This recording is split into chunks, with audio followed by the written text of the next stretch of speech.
ನಿನ್ನೆ ಇವತ್ ಬೆಳಿಗ್ಗೆ ನಾನು ಒಂದ್ ದೇವಸ್ಥಾನಕ್ಕೆ ಹೋಗಿ ಬಂದೆ ನಾನು. ಭಾರಿ ಬೇಕಾದವ್ರು ನಿಮ್ ಪರವಾಗಿ ಇಲ್ಲ ಅಂತ ಅಂದ್ರೆ ನೀವು ಅವ್ರ ವಿರುದ್ಧ ಹೋರಾಟ ಮಾಡ್ತಿರೋ ಇಲ್ಲ ನೀವು ಅವ್ರ ಜೊತೆಗೆ ಅಡ್ಜಸ್ಟ್ಮೆಂಟ್ ಆಗ್ತಿರೋ? ನಮಗ್ ದುಡ್ಡೇನಾದ್ರು ಸಿಗತ್ತಾ? ಇಲ್ಲ ಇಲ್ಲ, ಇದ್ರಲ್ಲಿ ₹1 ನಾನು ಇವತ್ತಿನವರೆಗೂ ಸಹಕಾರ ಅಧ್ಯಕ್ಷರಿಗೆ ಲಾಭ ಏನು? ಈ ಜನಮಾನಸದಲ್ಲಿ ಕೇಳುವಂತ ಇದೊಂದು ಪ್ರಶ್ನೆ. ಒಂದು ಯಾವ್ದಾದ್ರು ಹೋರಾಟ ಪ್ರಾರಂಭ ಮಾಡ್ತಾರೆ, ಯಾವುದೇ ಒಂದು ಸಂಘ ಸಂಸ್ಥೆ ಆಗಿರ್ಬೋದು, ಹೋರಾಟ ಪ್ರಾರಂಭ ಮಾಡಿ ಒಳ ಒಪ್ಪಂದದಲ್ಲಿ ಅಧ್ಯಕ್ಷರು ಏನೋ ಒಳ ಒಪ್ಪಂದದಲ್ಲಿ ಡೀಲ್ ಮಾಡ್ಕೊಂತಾರೆ ಅಂತಾರೆ. ಈ ತರ ಯಾವ್ದಾದ್ರು ಡೀಲ್ ಮಾಡ್ಕೊಂಡಿದ್ದೀಯಾ ನೀವು? ಆ ಪೈಪಿಗೆ ಕ್ವಾಲಿಟಿ ಇಲ್ಲ, ಒಂದ್ಸತಿ ತಗೊಂಡವ್ರಿಗೆ ಮತ್ತೆ 10 ವರ್ಷ ಏನು ಸಿಗಲ್ಲ. ಇಲ್ಲ ಅದು ಸಬ್ಸಿಡಿ ತಗೋಬೋದು. ಸುಮ್ನೆ ನಾವು ಬೇರೆ ಪೈಪ್ ತಂದು ಹಾಕೊಳ್ಳೋದು ಒಳ್ಳೇದಲ್ವಾ? ಆ ಸಬ್ಸಿಡಿ ಕೊಟ್ಟಿವಿ ಅಂತ ಯಾಕೆ ಹೇಳ್ಬೇಕು? ಅದಕ್ಕೆ ವಾರಂಟಿ ಕೊಡ್ಬೇಕು. ಅವರು ವಾರಂಟಿ ಕೊಟ್ರೆ ಪರವಾಗಿಲ್ಲ. ಒಬ್ಬ ರೈತ ಫಲಾನುಭವಿ ಆದ್ರ ಮೇಲೆ 10 ವರ್ಷ ತನಕ ಮತ್ತೆ ಸರ್ಕಾರದ ಯಾವುದೇ ಒಂದು ಸವಲತ್ತುಗಳು ತಿರುಗಿ ನೋಡಂಗಿಲ್ಲ. ಇಲ್ಲ ಇಲ್ಲ, ಇದು ನಿಮ್ಮ ಮತ್ತೆ ಈ ತರ 3ನೇ ಒಂದು ಹೋರಾಟ ಇದೆ. ಮತ್ತೆ ಇವ್ರು ಕರೆಂಟ್ ಕೊಡ್ಲಿಕ್ಕೆ ಆಗಲ್ಲ ಅಂತಾರಲ್ಲಪ್ಪ. ಕರೆಂಟ್ ಬೇಡ ನಮಗೆ. ಪ್ರತಿಯೊಬ್ಬ ರೈತರಿಗೂ ಸೋಲಾರ್ ಪಂಪ್ ಸೆಟ್ ಅನ್ನ ಹಾಕ್ಸ್ಕೊಡ್ಲಿ. ಸಹಕಾರ ಸಂಘಕ್ಕೆ ಇವ್ರು ದುಡ್ಡನ್ನು ಕೊಡ್ಲಿ. ಸಹಕಾರ ಸಂಘದಿಂದ ರೈತರಿಗೆ ಪಂಪ್ ಸೆಟ್ಗಳು ಸಿಗ್ಲಿ, ಸೋಲಾರ್ ಪಂಪ್ ಸಿಗ್ಲಿ ಅವರಿಗೆ. ಅವಾಗ ರೈತರು ಇವ್ರ ಕರೆಂಟ್ ಕೇಳೋದೇ ಅಲ್ಲಲ್ಲ, ಆ ಸೋಲಾರ್ನ ಬಳಸ್ಕೊತಾರೆ. ಇವ್ರ ಸಬ್ಸಿಡಿನ ಕೇಳಲ್ಲ. ಅವ್ರು ವರ್ಷಕ್ಕೆ ಒಂದು 25,000 10,000 50,000 ಕಟ್ಕೊಂಡು ಲೋನ್ ಕಟ್ಕೊಂಡು ತೀರ್ಸ್ಕೊಂಡು ಹೋಗ್ತಾರ. ಅವ್ರು ಮರುಪಾವತಿ ಮಾಡೋ ಜೊತೆ ಮಾಡ್ಕೊಂಡು ಹೋಗ್ತಾರ. ಅವರು ಈ 3 ವರ್ಷದಿಂದ ಸತತ ಹೋರಾಟ ಮಾಡಿದ್ರಲ್ಲ, ಫಲ ಅಂತ ಏನ್ ಸಿಕ್ಕಿದೆ? ಫಲ ಅಂತ ಹೋಸರಿ ನಾವು ಇದು ಮಾಡಿದಾಗ ಇಲ್ಲಿ ಗ್ರಿಡ್ ಇಲ್ಲ, ನಿಮ್ಗೆ ಗ್ರಿಡ್ ಆದ್ರೆ ನಿಮ್ಗೆ ಕರೆಂಟ್ ಸಬ್ಸಿಡಿ ಕೊಡ್ತೀವಿ ಅಂತ ಅಂದ್ರು. ಅದು ಗ್ರಿಡ್ ಇಲ್ಲಿ ಮಾಡ್ತಾ ಇದ್ದಾರೆ, ಸಾಗರ ರೋಡ್ ಅಲ್ಲಿ ಗ್ರಿಡ್ ಮಾಡ್ತಾ ಇದ್ದಾರೆ. ಅದೊಂದು ಸಕ್ಸಸ್ ಅಂತ ಅನ್ಕೊಂತೀನಿ ನಾನು. ಆದ್ರೆ ಅಷ್ಟ್ರ ಮೇಲೆ ಈಗ ಸೋಲಾರ್ ಪಂಪ್ಗಳನ್ನು ಕೊಡ್ತಾ ಇದ್ದಾರೆ. ನಾವ್ ಅವತ್ತು ಹೋರಾಟ ಮಾಡಿದ್ಮೇಲೆ. ಈಗ ನಂದೊಂದು ಮೂಲ ಪ್ರಶ್ನೆ, ಒಬ್ಬ ರೈತ ಸಂಘದ ನೀವು ಮಹಿಳಾ ಅಧ್ಯಕ್ಷರಾಗಿದ್ದೀರಿ, ಯಾರು ಪುರುಷರ ಅಧ್ಯಕ್ಷ ಆಗ್ತಾರೆ. ತಾಲೂಕಿಗೊಂದು ರೈತರ ಸಂಘ ಅಂತ ಇರತ್ತೆ. ಯಾವುದೋ ಒಂದು ಹಳ್ಳಿ ಭಾಗದಲ್ಲಿ ಅರ್ಧ ಎಕರೆ ಜಮೀನ್ ಇರೋನು, 1 ಎಕರೆ ಜಮೀನ್ ಇರೋನು ನಿಮ್ಮ ಹತ್ರ ಸಂಪರ್ಕ ಮಾಡೋ ಅವಶ್ಯಕತೆ ಅವನಿಗೆ ಏನಿರತ್ತೆ?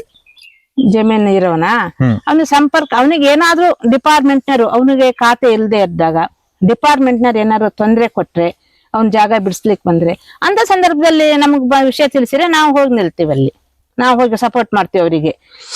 ಈಗ ನಾವು ಇಲ್ಲಿ ಹೆಚ್ಚಾಗಿ ಶರಾವತಿ ಸಂತ್ರಸ್ತರೇ ಜಾಸ್ತಿ ಜನ ಇರೋದು. ನಮ್ಮ ಜಮೀನು ಮನೆಯೆಲ್ಲ ಕಳ್ಕೊಂಡು ನಾವು ಬಂದಿರೋ ಅಂತಾರೆ ನಾವು ಜಾಸ್ತಿ ಜನ ಇರೋದು.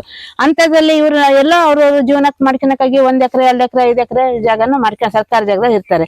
ಇವ್ರು ಬಂದವ್ರು ಒಕ್ಕಲೆಪ್ಸಕ್ ಬರೋದು, ಅವ್ರಿಗೆ ಬೇಲಿಗೆ ತೆಗಿಯಕ್ ಬರೋದು. ಅಂತ ಸಂದರ್ಭ ಎಲ್ಲ ಕಂಡು ಬಂದ್ರೆ ನಾವು ಅದನ್ನ ಖಂಡಿಸ್ತೀವಿ. ಯಾರಾದ್ರೂ ಅಧಿಕಾರಿಗಳು ಬಂದು ವರ್ಷಾನುಗಟ್ಲೆ ಮಾಡಿದಂತ ಜಮೀನು ಬಿಡ್ಸಕ್ ಬಂದ್ರೆ ಅಂತ ಸಂದರ್ಭದಲ್ಲಿ ರೈತರ ಹೋರಾಟ ಸಂಘದವರು ಮಧ್ಯಪ್ರವೇಶ ಮಾಡ್ತೀವಿ. ಮತ್ತೆ ಯಾವ್ಯಾವ ಸಂದರ್ಭದಲ್ಲಿ ನಿಮ್ಮ ಮಧ್ಯಪ್ರವೇಶ ಇರುತ್ತೆ? ಅನ್ಯಾಯ ರೈತರಿಗೆ ಯಾವುದೇ ವಿಭಾಗದಲ್ಲೂ ರೈತರಿಗೆ ಅನ್ಯಾಯ ಆಗಿದೆ, ರೈತ ಸಂಘ ಅಲ್ಲಿರುತ್ತೆ. ಇತ್ತೀಚಿನ ದಿನಗಳಲ್ಲಿ ರೈತರ ಸಂಘದಲ್ಲಿ 2-3 ಭಾಗ ಆಗಿದೆ ಅಂತ ಕೇಳಿದ್ದೀವಿ. ಇದ್ಯಾಕೆ? ಅದು 2-3 ಭಾಗ ಆಗಿದೆ ಅಂದ್ರೆ ಕೆಲವುದು ಇದು ನಂಜುಂಡ ಸ್ವಾಮಿ ಬಣ ಅಂತ ಒಂದಾಗಿದೆ, ರಾಜ್ಯ ರೈತ ಸಂಘ ಅಂತ ಒಂದಾಗಿದೆ, ಪುಟ್ಟಣ್ಣಯ್ಯ ಬಣ ಅಂತ ಒಂದಾಗಿದೆ. ಅಲ್ಲಿ ಮೊದ್ಲು ನೀವು ಯಾವ ಬಣದವರು? ನಾವು ಪುಟ್ಟಣ್ಣಯ್ಯ ಬಣದವ್ರು. ನಾವು ಎಲ್ರು ಸಾಮೂಹಿಕ ರೈತ ಸಂಘ ಅಂತ ಒಂದಿದೆ. ಎಲ್ರು ರೈತರು ಹೋರಾಟಕ್ಕೆ ಮುಂದೆ ಬಂದ್ರೆ ಈ ಬಣ ಎಲ್ಲ ಒಗ್ಗೂಡಿಸಿ ಒಂದಾಗಕ್ಕೆ ಸಾಧ್ಯ ಆಗುತ್ತೆ. ಎಲ್ಲ ಅಂತ ಸಂದರ್ಭ ಬಂದಾಗ ನಾವು ಎಲ್ಲಾ ರೈತ ಸಂಘದವರು ಒಟ್ಟು ಹಾಕ್ತಿವಿ. ಅಂತ ಸಂದರ್ಭ ಯಾವ್ದಾದ್ರು ನೆನಪಿಸಕ್ಕೆ ಇಷ್ಟಪಡ್ತೀರಾ? ಸಂದರ್ಭ ಅಂದ್ರೆ ಮೊನ್ನೆ ಇದಕ್ಕೆ ಮೈಕ್ರೋ ಫೈನಾನ್ಸ್ ಫ್ರೀಡಂ ಪಾರ್ಕ್ ಹೋಗಿದ್ವಲ್ಲ, ಫ್ರೀಡಂ ಪಾರ್ಕ್ ಬೆಂಗಳೂರು ಹೋಗಿದ್ವಲ್ಲ, ಆ ಸಂದರ್ಭದಲ್ಲಿ ಎಲ್ಲಾ ಸಂಘಟನೆಯರು ಬಂದಿದ್ರು. ಈ ಸಂದರ್ಭದಲ್ಲಿ ನೀವೆಲ್ಲ ಒಂದಾಗಿದ್ರಿ. ನಂದೊಂದು ಪ್ರಶ್ನೆ ಇದೆ, ಬಹಳಷ್ಟು ಜನಮಾನಸದಲ್ಲಿ ಕೇಳುವಂತ ಇದೊಂದು ಪ್ರಶ್ನೆ. ಒಂದು ಯಾವ್ದಾದ್ರು ಹೋರಾಟ ಪ್ರಾರಂಭ ಮಾಡ್ತಾರೆ, ಯಾವುದೇ ಒಂದು ಸಂಘ ಸಂಸ್ಥೆ ಆಗಿರ್ಬೋದು, ಹೋರಾಟ ಪ್ರಾರಂಭ ಮಾಡಿ ಒಳ ಒಪ್ಪಂದದಲ್ಲಿ ಅಧ್ಯಕ್ಷರು ಏನೋ ಒಳ ಒಪ್ಪಂದದಲ್ಲಿ ಡೀಲ್ ಮಾಡ್ಕೊಂತಾರೆ ಅಂತಾರೆ. ಈ ತರ ಯಾವ್ದಾದ್ರು ಡೀಲ್ ಮಾಡ್ಕೊಂಡಿದ್ದೀಯಾ ನೀವು? ಇಲ್ಲ, ನಾವು ಯಾವ್ದು ಆತರ ಡೀಲ್ ಮಾಡ್ಕೊಂಡು. ಈ ಮಾತು ಸತ್ಯ ಅಂತ ಅನ್ಸತ್ತೆ, ಯಾಕಂದ್ರೆ ನೀವು ಅಧ್ಯಕ್ಷ ಗಾದಿಗೆ ಹೋದಂತಹ ಮಹಿಳೆ, ನೀವೊಂದು ಕೃಷಿಕೆಯಾಗಿ ಯಾರೇ ಒಂದು ಮೊದಲನೇ ದಿನಕ್ಕೆ ಅಧ್ಯಕ್ಷರಾಗಲ್ಲ. ಈ ಒಂದು ಮಾತು ನೀವು ಜನಸಾಮಾನ್ಯರು ಕೇಳಿದಿರಿ, ಈ ಅಧ್ಯಕ್ಷರ ಒಳಗೆ ಡೀಲ್ ಮಾಡ್ಕೊಬಿಟ್ರು ಅಂತ. ಈಗ ನೀವು ಅಧ್ಯಕ್ಷರಾದ್ರಲ್ಲ, ಈ ತರ ಡೀಲಿಂಗ್ ಆಗೋದು ಹೌದಾ? ಸರ್ಕಾರದ ಜೊತೆಗೆ, ಯಾವ್ದಾದ್ರು ಕಂಪ್ನಿ ಜೊತೆಗೆ, ಇಲ್ಲ ಮೈಕ್ರೋ ಫೈನಾನ್ಸ್ ಜೊತೆಗೆ? ನನಗ್ ಗೊತ್ತಿದ್ದ ರೀತಿಯಲ್ಲಿ ಆತರ ಆಗಿದ್ ನನಗ್ ಗೊತ್ತಿಲ್ಲ. ನಾವು ಆತರ ಡೀಲಿಂಗ್ ಆದವರು ಯಾರೇ ಇದ್ರು ಕೂಡ ಅದನ್ನ ಖಂಡಿಸ್ತೀವಿ. ಈಗ ಒಂದು ವಿಚಾರದಲ್ಲಿ ಒಂದು ಹೊಂದಾಣಿಕೆ ಅಂತ ಇರುತ್ತೆ. ಹೋರಾಟದಲ್ಲಿ ನೀವು ರಾಜಿ ಆಗೋರು ಅಥವಾ ಹೋರಾಟನೇ ಮಾಡೋರು? ಹೋರಾಟ ಮಾಡೋರು ನಾವು. ನಿಮ್ಮ ಭಾರಿ ಬೇಕಾದವ್ರು ನಿಮ್ ಪರವಾಗಿ ಇಲ್ಲ ಅಂತ ಅಂದ್ರೆ ನೀವು ಅವ್ರ ವಿರುದ್ಧ ಹೋರಾಟ ಮಾಡ್ತಿರೋ ಇಲ್ಲ ನೀವು ಅವ್ರ ಜೊತೆಗೆ ಅಡ್ಜಸ್ಟ್ಮೆಂಟ್ ಆಗ್ತೀರೋ? ನಮಗೆ ಅಡ್ಜಸ್ಟ್ಮೆಂಟ್ ಆಗದೇ ಇಲ್ಲ. ನ್ಯಾಯ ಇದ್ದ ಪರ ನಾನು ಇರ್ತೀನಿ. ಯಾಕಂದ್ರೆ ಜಯಲಕ್ಷ್ಮಿ ಯಾವತ್ತು ರೈತರ ಪರ, ರೈತರ ಪರ, ನ್ಯಾಯದ ಪರ. ನ್ಯಾಯದ ಪರವಾಗಿ ಕೆಲಸ ಮಾಡ್ತಾ ಇದ್ದೀರಿ. ಈಗ ಒಂದು ನಿಮ್ಮ ಕೃಷಿ ಜಮೀನಿನೊಳಗೆ ಎಷ್ಟು ಬೆಳೆ ಬೆಳೆದಿದ್ದೀರಿ ನೀವು? ನಮ್ ಕೃಷಿ ನನ್ ತೋಟದಲ್ಲಿ ನಾನ್ ನನ್ ಕೃಷಿ ಜಮೀನಲ್ಲಿ ಬೆಳೆದಿರೋದ ಪೇರ್ಲೆ ಬೆಳೆದಿದ್ದೀನಿ, ಏಲಕ್ಕಿ ಬೆಳೆದಿದ್ದೀನಿ, ಬಾಳೆ ಇವೆಲ್ಲ ಬೆಳೆದಿದ್ದೀನಿ. ತೋರಿಸ್ತೀರಾ? ತೋರಿಸ್ತೀನಿ. ಯಾಕಂದ್ರೆ ಯಾಕೆ ಈ ಪ್ರಶ್ನೆ ಕೇಳ್ತಾ ಇದ್ದೀನಿ ಅಂತ ಹೇಳಿದ್ರೆ, ಅಧ್ಯಕ್ಷರಾದವರು ಕೇವಲ ಆಫೀಸ್ ರೂಮಿಗೆ ಮಾತ್ರ ಸೀಮಿತ ಅನ್ನುವಂತ ಮಾತನ್ನ ಕೇಳಿದೀವಿ. ಇಲ್ಲ, ನೀವು ಜಮೀನಲ್ಲಿ ಕೆಲಸ ಮಾಡಿ ನಾನು ಇವತ್ತು ಕೃಷಿ ಜಮೀನೊಳಗೆ ವ್ಯವಸಾಯ ಮಾಡ್ತಾ ಇದ್ದೀನಿ ಅಂತ ತೋರ್ಸಕ್ ಸಾಧ್ಯ ಇದೆಯಾ? ಸಾಧ್ಯ ಇದೆ. ಇದು ಅಷ್ಟು ಸ್ಪ್ರಿಂಕ್ಲರ್ ಮಾಡಿದ್ದೀನಿ. ಈಗ ನಾನು ಈಗಲೂ ನಾನು ಮಧ್ಯಾಹ್ನ ಕೆಲಸ ಮಾಡಿ, ನೀವು ಬರೋದಕ್ಕೆ ಕೆಲಸ ಮಾಡೇ ಬಂದಳು ನಾನೀಗ. ನಾನು ಡೈಲಿ ಕೆಲಸ ಮಾಡ್ತೀನಿ. ನಾವು ನಿಮಗೆ ಮತ್ತೆ ನಾನು ತಿರುಗಾಟ ಇದ್ದಾಗ ನಾನು ತಿರುಗಾಟಕ್ಕೂ ಹೋಗ್ತೀನಿ, ಎಲ್ಲ ಕರ್ದಲ್ಲಿ ಹೋಗ್ತೀನಿ. ಇವತ್ ಬೆಳಿಗ್ಗೆ ನಾನು ಒಂದ್ ದೇವಸ್ಥಾನಕ್ಕೆ ಹೋಗಿ ಬಂದೆ. ನಾನು ಬಂದಳು ಮತ್ ಅಲ್ಲಿಂದ ಬಂದ ತಕ್ಷಣ ಬಟ್ಟೆ ಬಿಚ್ಚಿದ ತಕ್ಷಣ ಮಸೀದೆ ತೋಟ. ನಾನು ಈ ಒಂದು ಅಧ್ಯಕ್ಷ ಗಾದಿಯಲ್ಲಿ ಇರುವವರಿಗೆ ಒಂದು ಪ್ರಶ್ನೆ ಏನಂತ ಹೇಳಿದ್ರೆ, ಕೆಲವೊಂದು ಸಂದರ್ಭದಲ್ಲಿ ಕೆಲಸ ಜಾಸ್ತಿ ಆಗತ್ತೆ, ಹೋರಾಟಕ್ಕೆ ಹೋಗ್ಬೇಕು, ರೈತರ ಜಮೀನಿಗೆ ಹೋಗ್ಬೇಕು, ಸಂಕಷ್ಟಕ್ಕೆ ಹೋಗ್ಬೇಕು ಅಂದಾಗ ಇದ್ ಬ್ಯಾಡಾಗಿತ್ತಪ್ಪ ಅಂತ ಅನ್ಸತ್ತ? ಇಲ್ಲ, ನಾನು ಕಷ್ಟದಿಂದ ಬಂದವಳು. ನನಗೂ ಬಹಳ ಜನ ತೊಂದರೆ ಕೊಟ್ರು. ನಾ ಕಷ್ಟದಿಂದ ಬಂದಿದ್ದಕ್ಕಾಗಿ, ಕಷ್ಟ ಐತೆ ಅಂದ್ರೆ ನಾನು ಈ ಕೆಲಸ ಬಿಡ್ತೀನಿ, ಇವನಿಗೆ ಕೆಲಸದವ್ರು ಹೇಳ್ತೀನಿ ಈ ಕೆಲಸ ಮಾಡ್ರಿ ಅಂತ. ನಾನು ಫಸ್ಟೇ ಬಂದು ಅವ್ರಿಗೆ ಹೇಳ್ತೀನಿ, ಇಷ್ಟಿಷ್ಟು ಕೆಲಸ ಆಗ್ಬೇಕು, ಇಷ್ಟು ಕೆಲಸ ಮಾಡ್ರಿ ನೀವು ಅಂತ ಹೇಳ್ತೀನಿ.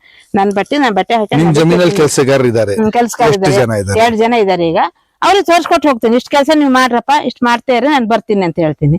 ಹೋಗ್ತೀನಿ, ಅಲ್ಲಿ ಹೋಗಿ ಅಲ್ಲಿ ಕೆಲಸ ಮುಗಿಸಿ ಬಂದು ನಿನ್ನೆನು ಸಾಗರ ಹೋಗಿದೆ, ಎಸ್ ಆಫೀಸ್ ಹೋಗಿದೆ, ಸ್ಟ್ರೈಕ್ ಮಾಡಿದ್ವಿ, ಮನವಿ ಕೊಟ್ವಿ. ನಿನ್ನೆ ಮಧ್ಯಾಹ್ನ ತನಕ ಎಷ್ಟು ಸತಿ ಈ ತರ ಸ್ಟ್ರೈಕ್ ಇರತ್ತೆ ನಿಮ್ದು? ಈ ತಿಂಗಳಲ್ಲಿ 2 ಸರಿ ಆದಂಗಾಯ್ತು. ಗರಿಷ್ಠ ಅಂತ ಹೇಳಿದ್ರೆ ಎಷ್ಟು ಸತಿ? ಒಂದು 4 ತಿರ್ಗಾಟ ಬರ್ತಾವ ನಂಗೆ ತಿಂಗಳಿಗೆ. ಹಂಗ ಹಿಂಗೊಂದ್ 4 ಬರ್ತಾವೆ. ಆಮೇಲೆ ನಮ್ ಸಹಕಾರ ಸಂಘದ ಮೀಟಿಂಗ್ ಒಂದ್ ಬರುತ್ತೆ. ಸಿಗತ್ತಾ? ಇಲ್ಲ, ಇದ್ರಲ್ಲಿ ₹1 ನಾನು ಇವತ್ತಿನವರೆಗೂ ಸಹಕಾರ ಅಧ್ಯಕ್ಷರಿಗೆ ಲಾಭ ಏನು? ಲಾಭ ಏನೂ ಇಲ್ಲ, ನೊಂದವರಿಗೆ ನ್ಯಾಯ ಕೊಡ್ಸೋದು ಅದೇ ಲಾಭ. ಯಾಕೆ ಅಧ್ಯಕ್ಷಗಿರಿ ಅಂತ ನನ್ನ ಪ್ರಶ್ನೆ. ಲಾಭಕ್ಕಾಗಿ ನಾವು ರೈತರು ಹೋಗ್ಬಾರ್ದು. ಈಗ ನಾವು ರೈತರು ಬೆಳೆ ಮಾಡ್ತೀವಿ. ಈಗ ಹೋದ್ ವರ್ಷ ಹತ್ತೇ ವರ್ಷ ನಾವು ಅಡಿಕೆನ 22,000 ಸಿಪ್ಪೆಗೊಟ್ಟು ಮಾರಿದ್ವಿ. ಅದೇ ಸಿಪ್ಪೆಗೊಟ್ಟನ್ನ ಈ ವರ್ಷ ನಾವು 16,000 ಮಾರಿದ್ವಿ. ನಷ್ಟ ಆಯ್ತು. ಹಂಗಂತೇಳಿ ನಾವು ತೋಟದ ಕೆಲಸ ಮಾಡೋದ್ ಬಿಡಂಗಿಲ್ಲ, ಮಾಡ್ಲೇಬೇಕು ಅದನ್ನ. ಇದು ಅಧ್ಯಕ್ಷಗಿರಿ, ಇದು ಸೈಡು. ಮನಸ್ಸಿನ ಸಮಾಧಾನಕ್ಕೆ ಮಾಡುವಂತ ಒಂದು ಸಾಮಾಜಿಕ ಸೇವೆ ಹೇಳ್ಬೋದಾ? ಈ ಒಂದು ಸಾಮಾಜಿಕ ಸೇವೆಯಲ್ಲಿ ಎಷ್ಟು ಮನಸ್ಸಿಗೆ ಶಾಂತಿ ಸಿಕ್ಕಿದೆ? ಶಾಂತಿ ಸಿಗುತ್ತೆ. ಒಬ್ರಿಗೆ ನ್ಯಾಯ ಸಿಕ್ತು ಅಂದ್ರೆ ಅದಕ್ಕಿಂತ ಹೆಚ್ಚಿಂದು ಇನ್ನೇನು ಇಲ್ಲ. ಈ ಒಂದು ಸಂದರ್ಭದಲ್ಲಿ ಯಾರಾದ್ರೂ ನಿಮ್ಮ ನ್ಯಾಯ ಒದಗಿಸಿಕೊಟ್ಟಂತ ರೈತರು ಬಂದು ಕೃತಜ್ಞತೆ ಸಲ್ಲಿಸಿದ ಕ್ಷಣ ನೆನಪಿಸಕ್ಕೆ ಇಷ್ಟಪಡ್ತೀರಾ?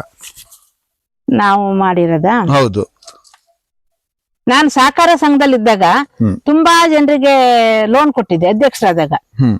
Bore ತೆಗಿಯಕ್ಕೆ, bore ತೆಗ್ಸಕ್ಕೆ. ಅವಾಗೆಲ್ಲ ಫಸ್ಟ್ ಬೋರ್ ಬಂದಿತ್ತು, ಅವಾಗ 50,000 ಲೋನ್ ಕೊಡ್ತಿದ್ವಿ. ಲೋನ್ ಕೊಡ್ಸಿದಿರಿ? ನಾನು ಒಬ್ಬರ ಮನೆಗೆ 1 ಲೋಟ ಟೀ ಕುಡ್ದಿಲ್ಲ. ನಾನೇ ನಮ್ಮ ಮನೆಗೆ ಕೇಳಕ್ ಬಂದಾಗ ಅವ್ರಿಗೆ ಟೀ ಕಾಫಿ ತಿಂಡಿ ಕೊಟ್ಟು ಕಳ್ಸಿನ್ ಬಿಟ್ರೆ, ನಾನು ಯಾರ ಮನೆಗೆ ಹೋಗಿ 1 ಲೋಟ ಟೀ ಕುಡ್ದೆ. ನೀವು ಇಡೀ ನಮ್ದು 22 ಹಳ್ಳಿ ಬರುತ್ತೆ, 20 ಹಳ್ಳಿಯಲ್ಲಿ ಯಾರನ್ನಾರು ನೀವು ಕೇಳಿದ್ರೂ ನಿಮ್ಗೆ ಸರಿ ಇರ್ಬೋದು. ನಾನು ಸಹಕಾರ ಸಂಘದಲ್ಲಿ 21 ವರ್ಷ ಕೆಲಸ ಮಾಡಿರೋ ಒಂದು ಬಿಡಿಗಾಸು ನಾನು ನೋಡಿಲ್ಲ. ದುಡ್ಡಿನ ವ್ಯಾಮೋಹ ಆಗ್ಲಿ, ಯಾವುದೇ ಒಂದು ವಿಶ್ವಾಸಕ್ಕೆ ಈ ತರ ಕೆಲಸ ಮಾಡಿಲ್ಲ. ಆತ್ಮಸಾಕ್ಷಿಯಾಗಿ ಹೇಳಕ್ ಸಿದ್ಧರಾಗಿದ್ದೀರಿ? 100ಕ್ಕೆ 100 ದೇವ್ರ ಸಾಕ್ಷಿಯಾಗಿ ಹೇಳ್ತೀನಿ. ನಾನು ಯಾರ್ದು ಇದಕ್ಕಾಗಿ ಹೋಗಿಲ್ಲ. ನಾನು ಎಷ್ಟು ವರ್ಷದಿಂದ ಈ ಸಮಾಜ ಸೇವೆಯಲ್ಲಿ ಬರ್ತಾ ಇದ್ದೀರಿ ನೀವು? ನಾನು 25 ವರ್ಷ ಆಯ್ತು. ಗ್ರಾಮ ಪಂಚಾಯತಿ ಮೆಂಬರ್ ಆಗಿದ್ದೆ. ನಾನು ಆವಾಗ್ಲೂ ಯಾರ ಕೈಯಲ್ಲೂ ₹1 ದುಡ್ಡು ತಗೊಂಡಿಲ್ಲ. ಯಾರ ಕೈಯಲ್ಲೂ ಬೇರೆ ಏನ್ ಕಷ್ಟ ಇದಾರೆ ಅವರಿಗೆ ಹೆಲ್ಪ್ ಮಾಡೀನಿ. ಗ್ರಾಮ ಪಂಚಾಯತಿ ಅಧ್ಯಕ್ಷರು ಯಾವತ್ತರಾಗಿದ್ದೀರಾ? ಇಲ್ಲ, ಮೆಂಬರ್ ಆಗಿದ್ದೆ 5 ವರ್ಷ. ಆ ನಂತರಕ್ಕೆ ಸಹಕಾರ ಸಂಘ ಡೈರೆಕ್ಟರ್ ಅದೇ, ಅಲ್ಲಿ ಅಧ್ಯಕ್ಷರು ಅದೇ. ಅಧ್ಯಕ್ಷರು ಆದ್ರೂ ಕೂಡ ನಾನು ನನ್ನ ಮೀಟಿಂಗಿಗೆ ಶಿವಮೊಗ್ಗ, ನಾನು ಸಾಗರ ಓಡಾಡಿದ್ರು ನನ್ನ ಖರ್ಚಲ್ಲೇ ಓಡಾಡಿದೀನಿ ಬಿಟ್ರೆ ಸಂಘದಿಂದ ಖರ್ಚು ಬರ್ಸ್ಕೊಂಡಿಲ್ಲ ನಾನು. ಇವತ್ತು ನೀವು ಅಲ್ದೆ ನಮ್ಮ ಸಹಕಾರ ಸಂಘದಲ್ಲಿ ಕೇಳಿದ್ರೆ ಸರಿ ಇರ್ಬೋದು. ಈ ತರ ಸಮಾಜ ಸೇವೆ ಬೇಕಾ ಅಂತ ಯಾರಾದ್ರೂ ನಿಮ್ಮ ಮನೆಯವ್ರು ಕೇಳಿಲ್ಲ? ಕೇಳ್ತಾರೆ. ನಿಮ್ಗೆ ಅವ್ರದ್ದು ಪುಕ್ಷಟೆ ಸಂಘ ಹೋಗೋದು, ಮನೆಗಿರೋ ದುಡ್ಡು ತಗೊಂಡ ಖರ್ಚು ಮಾಡಕ್ ಹೋಗ್ತಾಳೆ ಅಂತ ಹೇಳ್ತಾರೆ, ಜೋಕ್ಸ್ ಮಾಡ್ತಾರೆ. ಎಲ್ಲರೂ ದುಡ್ದು ಇರಕ್ ಜಾಗಿಲ್ಲ, ಸುಮ್ನಿರ್ರಿ ಅನ್ನೋದು ನಾವು ಹಂಗೆ ಸುಮ್ನೆ ತಮಾಷೆ ಮಾಡ್ಕೊತೀವಿ. ಈ ಒಂದು ಸಮಾಜ ಸೇವೆಗೆ ನೀವು ಮುನ್ನೆಲೆಗೆ ಬರಕ್ಕೆ ಮುಖ್ಯ ಕಾರಣ ಏನು? ನಮ್ಮ ಮನೇಲಿ ಸಪೋರ್ಟ್ ಇದ್ದಾರೆ. ನಿಮ್ ಮನೆಯವರ ಸಪೋರ್ಟ್ ಇಂದ ಬಂದಿದ್ದೀರಿ. ಒಬ್ರು ಯಾರಾದ್ರೂ ಈ ರೈತ ಸಂಘಕ್ಕೆಲ್ಲ ಬರ್ಬೇಕಾದ್ರೆ ಏನಾದ್ರು ಒಂದು ಘಟನೆ, ಏನಾದ್ರು ಒಂದು ನಡೆದಿರತ್ತೆ, ನಾನು ಒಂದು ರೈತ ಸಂಘಕ್ಕೆ ಹೋಗ್ಬೇಕು, ಅದು ನನ್ಗೆ ಯಾವಾಗೊಂದೇ ಬಂದಿತ್ತಂದ್ರೆ ಒಂದು 10 ವರ್ಷ ಹಿಂದೆ ಬಂದಿತ್ತು. ನಮಗೆ ನಮ್ಮೂರಲ್ಲಿ ತುಂಬಾ ತೊಂದರೆ ಕೊಟ್ರು. ಒಬ್ರು ದೊಡ್ಡ ಕುಟುಂಬದವ್ರು, ಅವರು ರಾಜಕೀಯದಲ್ಲಿದ್ರು, ಬಹಳ ತೊಂದರೆ ಕೊಟ್ರು. ಆ ಸಂದರ್ಭದಲ್ಲಿ ನನಗೇನಾಯ್ತು, ನಾನು 25 ವರ್ಷ ನಾನು ಮೂಲ ಕಾಂಗ್ರೆಸ್, ನಾನು ಯಾವಾಗ್ಲೂ ಕಾಗೋಡು ತಿಮ್ಮಪ್ಪನ ಜೊತೆಗೆ ಇದ್ದ ಕಾಂಗ್ರೆಸ್. ನಾನು ಕಾಂಗ್ರೆಸ್ ಆಗಿದ್ರು ನನಗೆ ಈ ತೀರ್ಮಾನ ಕೊಟ್ರಲ್ಲ ಅಂತ ನಂಗೆ ತುಂಬಾ ಬೇಜಾರಾಯ್ತು. ಅವತ್ತು ಬಹಳ ಮನ್ಸಿಗೆ ನೋವಾಯ್ತು ನನಗೆ. ಯಾಕಂದ್ರೆ ನಾನು ಕಾಂಗ್ರೆಸ್ ಪಕ್ಷದಲ್ಲಿ 20 ವರ್ಷ ನಾನು ಕೆಲಸ ಮಾಡಿದ್ರು ಯಾರ ಕೈ ₹1 ದುಡ್ಡು ತಗೊಂಡಿಲ್ಲ. ನಾನು ಸ್ವಂತ ದುಡ್ಡಲ್ಲೇ ತಿರುಗಾಟ ಮಾಡಿದ್ದೀನಿ. ಇಡೀ ಸಾಗರ ತಾಲೂಕು ಕ್ಯಾನ್ವಸ್ ಮಾಡಿದ್ದೀನಿ ಎಲ್ಲ ಜೊತೆ ಹೋಗಿ. ಅದು ಯಾರ ಕೈಗೂ ₹10 ದುಡ್ಡು ತಗೊಂಡಿಲ್ಲ. ನಮ್ ದುಡ್ಡನ್ನೇ ಖರ್ಚು ಮಾಡ್ಕೊಂಡ್ ಮಾಡಿದ್ದಾಳೆ ನಾನು. ಹಂಗ್ ಮಾಡಿದ್ದೀನಿ. ಅಂತದ್ರಲ್ಲಿ ನಂಗೆ ಅನ್ನೋಜೆ ನ್ಯಾಯ ಕೊಡಿಸ್ಲಿಲ್ಲ. ಅದ್ರ ಬಗ್ಗೆ ಬಹಳ ಬೇಜಾರಾಗ್ಬಿಡ್ತು ನಂಗೆ, ನ್ಯಾಯ ಕೊಡ್ಲಿಲ್ಲ. ಅದಕ್ಕೋಸ್ಕರ ಅಂತ ಮಾಡಿದ್ರು ನಮ್ಮನೆಯವರು ಕಳ್ಸರಿ ಬಿಜೆಪಿ ಹೋದ್ರು. ನಾನ್ ಹೋಗ್ಲಿಲ್ಲ, ನಮ್ಮನೆಯವರು ಇದು ಮಾಡಿದ್ರು. ಅವರು ನಮಗೆ ತೊಂದರೆ ಕೊಟ್ರು. ಅವರು ರಾಜಕೀಯ ಪಕ್ಷದಿಂದ ಯಾವುದೇ ಲಾಭ ನಿಮಗೆ ಇಲ್ಲ ನಮ್ಗೆ ತೊಂದರೆನೇ ಜಾಸ್ತಿ ಆಗ್ಬಿಡ್ತು. ಅವರು ನಮಗೆ ತೊಂದರೆ ಕೊಟ್ರು. ಅದಕ್ಕೋಸ್ಕರ ನನಗೆ ಆವಾಗ್ಲೇ ಯೋಚನೆ ಮಾಡಿದ್ದೆ, ನನಗೆ ಈ ರಾಜಕೀಯದಿಂದ ನಮಗೆ ಏನು ಬೆಲೆ ಸಿಗಲ್ಲ. ನಮಗೆ ಇವರು ಓಟ್ ಯಾರ ಕಡೆ ಇದಾರೆ ಅವ್ರ ಕಡೆ ಮಾಡ್ತಾರೆ, ದೊಡ್ಡವ್ರ ಕಡೆ ಇವ್ರು ಇದ್ ಮಾಡ್ತಾರೆ, ಇವ್ರು ನ್ಯಾಯ ಕೊಡ್ಸಾರಲ್ಲ ಇವ್ರು ಅಂತ ನಂಗೆ ಆವಾಗ ನಾ ರೈತ ಸಂಘಕ್ಕೆ ಸೇರ್ಬೇಕು ಅಂತ ನಾನು ನನ್ನ ಫ್ರೆಂಡ್ ಜೊತೆ ಒಬ್ರ ಜೊತೆ ಹೇಳ್ದೆ. ನಾನ್ ರೈತ ಸಂಘಕ್ಕೆ ಸೇರ್ಬೇಕಂತ ಇದೀನಿ ಕಣೆ, ನಂಗೆ ಯಾರು ಸಿಗ್ತಾ ಇಲ್ಲ, ನಾ ರೈತ ಸಂಘಕ್ಕೆ ಸೇರ್ಬೇಕು ನಾನು ಅಂದೆ. ಅವ್ರು ದೊಡ್ಡ ನಕ್ರು, ಅಯ್ಯೋ ಹೋಗಿ ನೀ ರೈತ ಸಂಘಕ್ಕೆ ಸೇರ್ತೀನಿ ಅಂತ ಹೇಳ, ನಿನ್ಗೆ ಮುಚ್ಚಿಗೆ ಚಿರ್ದೈತಾ ಅಂತಂದ್ರು. ಅವ್ರ ನಕ್ರು, ನನಗೆ ಇಲ್ಲ ಮಾಡಿರು. ಆದ್ರೂ ನಂಗೆ ಅದೊಂದು ಬಹಳ ಆಸೆ ಇತ್ತು, ನಂಗೆ ರೈತ ಸಂಘಕ್ಕೆ ಸೇರ್ಬೇಕು ಅಂತೇಳಿ.